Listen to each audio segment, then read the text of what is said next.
ఆదివాసీ యోధులారా అగ్గిబూసిన మినుగురులారా, ఆదివాసీ యోధులారా అగ్గిబూసిన మినుగురులారా, ఆదివాసీ యోధులారా అగ్గిబూసిన మినుగురులారా, అందమైన అడవి తల్లి ఎక్కుబెట్టిన విల్లంబులారా, అందమైన అడవి తల్లి ఎక్కుబెట్టిన విల్లంబులారా, రాజకూటాలకు బలి అయినా, రాజకూటాలకు బలి అయినా, మనువాదానికి బలి అయినా, మనువాదానికి బలి అయినా ఇంద్రవెల్లిలారా, ఆదివాసీ యోధులారా అగ్గిబూసిన మినుగురులారా, ఆదివాసీ యోధులారా అగ్గిబూసిన మినుగురులారా, ఏకలవ్య సమ్మక సారక కొమరం భీము రామ్జీ గోండు, కొమరం భీము రామ్జీ గోండు,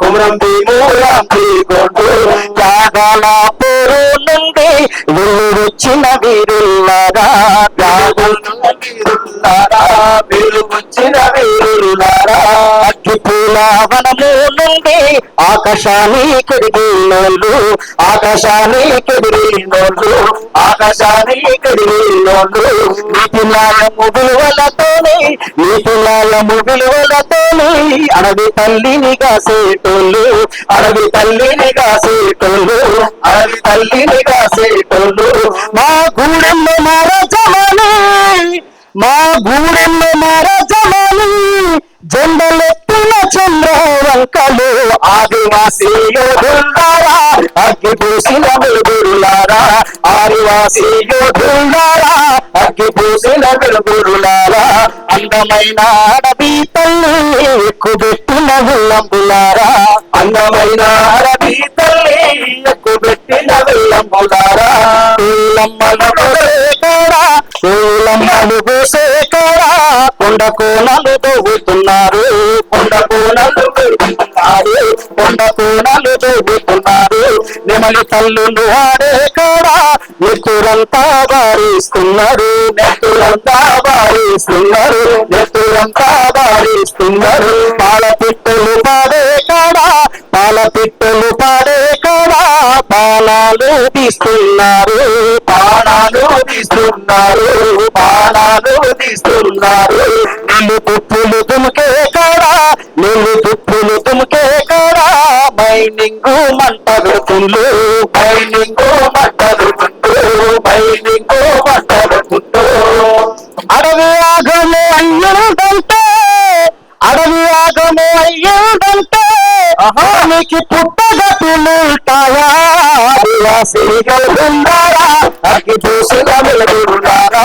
ఆదివాసీ యోధులారా అగ్గిబూసిన వెలుగురులారా, అందమైన అడవి తల్లి, అందమైన అడవి తల్లి ఎక్కుబెట్టిన విల్లంబులారా, రాజకూటాలకు బలి అయినా, మనువాదానికి బలి అయినా ఇంద్రవెల్లిలారా, ఆదివాసీ యోధులారా అగ్గిబూసిన వెలుగురులారా, ఆదివాసీ యోధులారా అగ్గిబూసిన వెలుగురులారా, అగ్గిబూసిన వెలుగురులారా. ఆదివాసుల హక్కులు, వాళ్ళ అస్తిత్వం, వాళ్ళ ఆనవాళ్ళు లేకుండా పోతా అంటే వాళ్ళ గురించి చర్చ జరగట్లేదు. సారన్న వాళ్ళను లేదా బాబ్జన లాంటి వాళ్ళను ఇక్కడ ఉన్న చాలా మంది మేధావులను అడిగేది ఏంటనంటే, అస్తిత్వం లేకుండా ఆనవాళ్ళు లేకుండా ఆదివాసుల గురించి కూడా ఇప్పుడు జరుగుతున్నటువంటి ఆ హింస గురించి, వాళ్ళని వీళ్ళు చంపుతున్నా వీళ్ళని వాళ్ళు చంపుతున్నా హింసే వద్దని చెప్తున్నాం మనం. కానీ ఆదివాసుల మీద జరుగుతున్న హరణం మాత్రం మనందరం వ్యతిరేకించాలి. కానీ తమిళనాడులో పెరియార్ వేసినటువంటి పునాది వల్ల అగ్రవర్ణ ఫాసిస్టులను ధ్వంసం చేయడం వల్ల ఏం జరిగిందంటే, మంగలి కత్తితోటి పని చేసుకునే ఒక మంగళ ఆయన 5 సార్లు ముఖ్యమంత్రి అయిన Tamil Nadu. That is the spirit of Periyar, that is the spirit of Ambedkar. ఈ స్ఫూర్తి అర్థం కావాలంటే ఈ భాష ఒక ప్రాబ్లం ఉండే, భావజాలం ఒక ప్రాబ్లం ఉండే, చెప్పడానికి లేరా. ఇప్పుడు వాళ్ళు చెప్పిందనంటే ఏంటిది, సత్యాన్ని ఎవరైనా చెప్తే, సత్యాన్ని చెప్పేటోళ్ళు అందరి మీద దాడులు జరుగుతాండే, అసత్యం చెప్పేటట్టు చూడు, నువ్వు గుళ్ళు కడతానంటే చూడు, బడి కడతానంటే ఎవరు రాడు, కానీ గుడి కడతానంటే అందరూ పోతాను మనోళ్ళు. జోహార్ కరుణానిధి, జోహార్ భారత్ పితా బాబాసాహెబ్ అంబేద్కర్, జోహార్. మిత్రులారా, సమయం ఎక్కువ లేదు, ఒక పాట పాడితే కొంత మా వాళ్ళందరూ అంటే దూరం నుంచి వచ్చిన వాళ్ళు ఇంకా తినలే అన్నం ప్లేట్లు లేవని చెప్పినట్టు అందుకని ఒక పాట పాడితే వాళ్ళకు గట్టిగా మనది మాంసం తిన్నట్టు అవుతుంది కాబట్టి ఒక పాట పాడిన వాళ్ళందరి కోసం. ఇప్పుడు నార్త్ లో కాళేశ్వరం అర్థం కాలేదు మనకు, సౌత్ లో కరుణానిధి అర్థం కాలేదు. అంతకన్నా ముందు నార్త్ లో ఉన్న అంబేద్కర్ అర్థం కాలే, సౌత్ లో ఉన్న కరుణానిధి అర్థం కాలేదు. ఎందుకు? అది మరాఠీ అయిపోయింది, ఇది తమిళ అయిపోయింది. పెరియార్ ఏం చెప్తున్నాడు? పెరియార్ త్రూ సార్ అన్న వాళ్ళు, బాధ్యన లాంటి వాళ్ళు, సార్ లాంటి వాళ్ళు చెప్తే తెలియాలి. మహారాష్ట్రలో అంబేద్కర్ ఉద్యమం ఏంటిదో ఎవరైనా ట్రాన్స్లేట్ చేస్తే చెప్పాలి. సరే, మనకు నార్త్ లో ఉన్న చాలా మంది దేశ నాయకుల గురించి అందరూ తెలిసింది మంచిదే, విదేశంలో ఉన్నటువంటి నాయకుల గురించి కూడా తెలిసింది. కార్ల్ మార్క్స్ నుంచి మొదలు పెడితే చెగువేర వరకు తెలిసింది. మరి పక్కనే ఉన్నటువంటి మహారాష్ట్రలో ఉన్న అంబేద్కర్ గురించి మనకు చదువు నేర్పిన సావిత్రిబాయి గురించి ఏం తెలియలే. ఇటు పక్కనే ఉన్న సౌత్ లో ఉన్నటువంటి పెరియార్ గురించి ఏం చెప్పలే. మరాఠీ అర్థం కాలేదు, తమిళ అర్థం కాలేదు, మరి హిందీ ఎట్లా అర్థమైంది? హిందీ ఎవరి భాష? సాంస్క్రిట్ ఎవరి భాష? ఎందుకు బలవంతంగా రుద్దపడింది? ఎందుకు రుద్దపడింది బలవంతంగా? వాళ్ళు అగ్రవర్ణాలు కాబట్టి వాళ్ళ ఆధిపత్యం అనేది, వాళ్ళ సంస్కృతి అనేది, వాళ్ళ పరిపాలన ఉన్నా లేకపోయినా దేశం మొత్తం అనువాదంగా నడవాలి కాబట్టి, ధర్మం 4 పాదాల మీద ఇప్పటికీ అదే నడవాలి కాబట్టి 3000 ఏళ్ళ నుంచి అట్లే నడిపిస్తున్నారు వాళ్ళు. కాబట్టి హిందీ బలవంతంగా రుద్దపడింది. హిందీలో ప్రచారం చేసిన నాయకులందరూ దేశ నాయకులైన, సాంస్క్రిట్ లో హిందీలో రాసిన పాటలని దేశభక్తి గీతాలు అయినాయి. మరి పెరియార్ రాసింది, అంబేద్కర్ రాసింది, ఫూలే రాసింది, మహాత్మా జ్యోతిరావు ఫులే, సావిత్రిబాయి ఫులే చెప్పినాన్ని ఒక్కళ్ళకి అర్థం కాలేదు, ఇప్పటికీ అర్థం కాలేదు. ఇప్పుడు పెరియార్ ఏం చెప్పిండనంటే, పెరియార్ పుస్తకాలు చదివేటోళ్ళు లేరు, పెరియార్ గురించి ట్రాన్స్లేట్ అయితే వినేవాళ్ళు జన సంఖ్య చాలా తక్కువైంది. ఎందుకంటే వాళ్ళు తమిళ్ తెలియమా? తమిళ పాటలు వింటారా కనీసం? ఈ తెలుగు సినిమాలు చూస్తున్నారు కదా, 90% కాపీ కొట్టిన తమిళ సినిమాలే. 90% మ్యూజిక్ కాపీ కొట్టినంత తమిళ ఇళయరాజా నుంచే, భారత రాజాల నుంచే, ఇళయరాజాల నుంచే, అక్కడి నుంచి కాపీ కొట్టిందంతా. సినిమాలు కాపీ కొడుతున్నారు. విచిత్రం ఏంటంటే కారంచెడు మీద, ఇప్పుడు ఇక్కడ కారంచెడు ఎట్లనో అక్కడ కదిరికుప్పం మీద సినిమా తీసింది, అసురన్ సినిమా తీసింది సారన్న. అసురను చాలా సినిమాలు వచ్చినాయి అక్కడ నుంచి. అంటే కాళీ, కబాల, కాల ఇలాంటి సినిమాలన్నీ వచ్చినాయి. వైరముత్తు, పరుత్తి వీరన్, అవన్నీ ఇవన్నీ సినిమాలన్నీ వచ్చినాయి. ఒక్క సినిమా కూడా తెలుగులో అట్లాంటి క్యాస్ట్ కు సంబంధించిన ఒక్క సినిమా ఇప్పటిదాకా తెలియదు. ఎప్పుడైనా తీస్తే ఏం తీస్తున్నారు అంటే, కారం చెడు చేసినటువంటి వెంకటేష్, కారం చెడులో ఉన్నటువంటి కమ్మలు మళ్ళీ దానికి హీరోలు అయింది. ఏ కారం చెడు అయితే కమ్మలు మాదిగల మీద హత్య చేసిందో అదే కమ్మ నాయకుడు హీరో అయిండు. కింద ఉన్నటువంటి వాళ్ళు ఎవరైతే బాధితులో వాళ్ళంతా ప్రేక్షకులు అయిపోయింది. కానీ తమిళనాడులో అది కాదు. అసురన్ కావచ్చు, లేకపోతే ఇంతకుముందు చెప్పినటువంటి 20 నుంచి మొదలు పెడితే అసురన్ 20 సినిమా ఉన్న చూడ, తెలుగులో ఇద్దరు మణిరత్నం సినిమా తీసిండు. ఆ సినిమాలన్నీ అక్కడి నుంచి కాపీ కొట్టి ఏ అంతరాణుల మీద దమనకాండ జరిగిందో, దేనికోసమైతే పెరియార్ పోరాడిండో, ఏ కుల వ్యవస్థ, ఏ మతోన్మాద వ్యవస్థ, ఏ ఉన్మాద వ్యవస్థ ధ్వంసం కావాలని పోరాడిండో ఆ సినిమాలు తీసుకున్నారు. కానీ క్యాస్ట్ ఎట్టి పరిస్థితుల్లో ఒక్కరు ముట్టుకోలేదు. ఇది ఈ దేశంలో ఉన్నటువంటి క్యాస్ట్ అంటే ఏంటి? కులము మతం వేరే ఈ దేశంలో. ఈ దేశంలో మతోన్మాదం అన్నా మనువాదం అన్నా కుల వ్యవస్థనే మనువాదమే కుల వ్యవస్థ, దాని పునాదే. ఇది కులం వేరు మతం వేరు కాదు భారతదేశంలో. ఈ దేశంలో బ్రాహ్మణ మతం అంటేనే కుల వ్యవస్థను కాదు, కులం వేరు మతం కాదు, అదంతా ఒక్కటే. ఆ ఫార్మెట్ జిలిటన్ స్టిక్స్ పెట్టి పేల్చినటువంటి వాడు భారతదేశంలో కాంశీరామ్, అంబేద్కర్ తర్వాత కాంశీరామ్, ఇక్కడ పెరియార్ తర్వాత కరుణానిధి, వీళ్ళందరూ పోరాడినలు.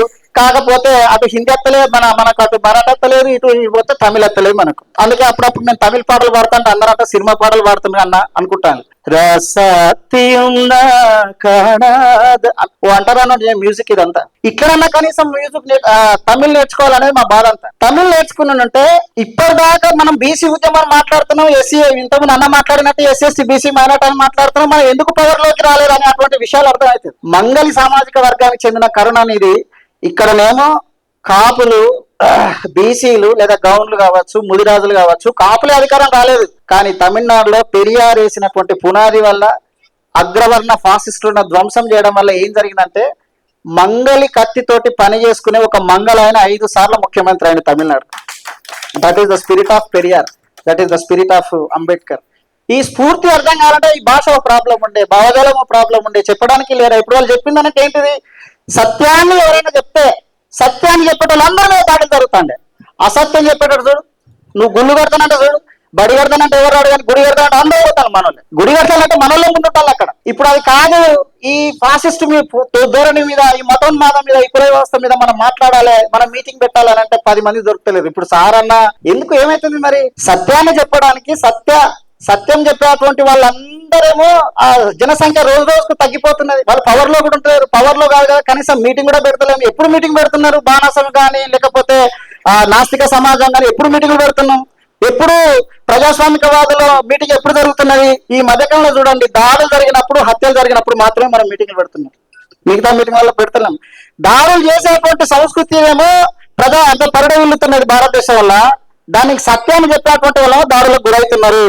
ఈ ధోరణి కాకుండా ప్రజా సంఘాలుగా అంటే చాలా మంది మేధావులు ఉన్నారు కాబట్టి వాళ్ళందరూ ఒక వేదిక మీదకి రావాలి. అంటరాని పేరు మీద ఎంత హింస జరుగుతుందో మనం చూస్తున్నాం. ఆదివాసుల పేరు మీద ఎంత హింస జరుగుతుందో చూస్తున్నాం. నాస్తిక సమాజం అని మూఢనమ్మకాలుగా తిరిగే అటువంటి వాళ్ళ మీద ఎంత హింస జరుగుతుందో మనం చూస్తున్నాం. ప్రతి ఒక్కరి మీద ఈ హింస జరుగుతున్నది. ఇంత పెద్ద మూవ్మెంట్ భారతదేశంలో 42% రిజర్వేషన్ కావాలని కొట్లాడుతుంటే దాని మీద ఎవరు సపోర్ట్ చేయట్లేదు. ఇన్ని సమస్యల మీద ఎక్కడ సప్పు లేదు, దాని మీద ఉద్యమం లేదు. కానీ పాపం ఆదివాసుల నుంచి మొదలు పెడితే అంటరానుల వరకు కింద వర్గాలు ఉన్నటువంటి ప్రతి వర్గం మీద ఆ దాడి అనేది మనం చూస్తా ఉన్నాం. ఇది ఇక్కడనే ఉన్నదని అంటే రానున్న రోజులలో మరింత ప్రమాదంగా మారి కనీసం మనం మీటింగ్ పెట్టుకునే అవకాశం కూడా లేని అటువంటి దుర్మార్గమైన పరిస్థితుల్లోకి ఒక్కొక్కరుగా నెట్టబడుతున్నాం. కాబట్టి ఈ సందర్భంగా ఇట్లా కనీసం మనం నగరంలో ఉన్న మనం చాలా మంది మాట్లాడుకుంటున్నాం, నాస్తికం గురించి మాట్లాడుతున్నాం, అంటరానితనం గురించి మాట్లాడుతున్నాం, 42 రిజర్వేషన్ గురించి మాట్లాడుతున్నాం. కానీ ఆదివాసుల హక్కులు, వాళ్ళ అస్తిత్వం, వాళ్ళ ఆనవాళ్ళు లేకుండా పోతా అంటే వాళ్ళ గురించి చర్చ జరగట్లేదు. సారన్న వాళ్ళను లేదా బాబ్జన లాంటి వాళ్ళను ఇక్కడ ఉన్న చాలా మంది మేధావులను అడిగేది ఏంటనంటే అస్తిత్వం లేకుండా, ఆనవాళ్ళు లేకుండా ఆదివాసుల గురించి కూడా ఇప్పుడు జరుగుతున్నటువంటి ఆ హింస గురించి, వాళ్ళని వీళ్ళు చంపుతున్నా వీళ్ళని వాళ్ళు చంపుతున్నా హింసే వద్దని చెప్తున్నాం మనం. కానీ ఆదివాసుల మీద జరుగుతున్న హరణం మాత్రం మనందరం వ్యతిరేకించాలి. ఆదివాసుల మీద జరుగుతున్న హింసకు మనందరం కూడా వ్యతిరేకంగా ఉండాలి. మూలవాసులుగా ఉన్నటువంటి వాళ్ళు, ఈ దేశంలో రాయి రఫాడించి నుప్పును కనిపెట్టినటువంటి వాళ్ళు, ఈ ప్రజలంతా అంటే వాళ్ళ ఆనవాళ్ళు లేకుండా పోతా అంటే కనీసం ఒక మీటింగ్ జరగకపోవడం బాధాకరం. కాబట్టి వాళ్ళ గురించి కూడా తప్పకుండా మనం త్వరలో ఒక మీటింగ్ పెడదామని తెలియజేస్తూ వర్గాలందరూ ఒక వేదిక మీదకి రావాలి. ఈ ఫాసిస్ట్ ధోరణికి వ్యతిరేకంగా మనందరం పోరాడాలి. పెరియార్ స్ఫూర్తిని కొనసాగించడం అంటే సత్యంగా అగ్గిలాగా బతకాలి. జై భీమ్.